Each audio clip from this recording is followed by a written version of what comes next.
Des sourires et des accolades qui viennent sceller un week-end de tractations diplomatiques. En clôture du sommet pour la paix en Ukraine qui se tenait en Suisse, plus de 90 pays et organisations internationales se sont entendus sur une déclaration commune. Les signataires réaffirment leur engagement pour préserver l'intégrité territoriale de l'Ukraine, tout en fustigeant le président russe Vladimir Poutine, qui n'a pas été convié aux pourparlers. Poutine ne veut pas vraiment mettre fin à la guerre. Il insiste pour que l'Ukraine cède son territoire, même celui que la Russie n'occupe pas aujourd'hui. Il insiste pour désarmer l'Ukraine, la rendant ainsi vulnérable à une future agression.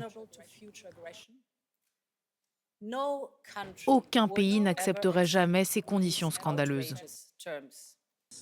Le communiqué demande également le rétablissement du contrôle ukrainien sur la centrale nucléaire de Zaporijjia et le retour des enfants déportés en Russie. Un succès diplomatique en demi-teinte pour le président ukrainien. Plusieurs pays des BRICS, dont l'Inde, le Brésil et l'Arabie saoudite, n'ont pas signé le document, regrettant l'absence de la Russie. Pour les mêmes raisons, la Chine ne s'est quant à elle même pas rendue au sommet. Une absence déplorée par Volodymyr Zelensky, qui a promis que les résultats des pourparlers seraient communiqués à Moscou.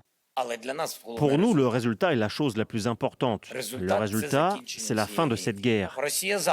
La Russie peut entamer des négociations avec nous dès demain, sans attendre quoi que ce soit si elle quitte nos territoires légaux. Il s'agit là d'un simple respect de la Charte des Nations Unies.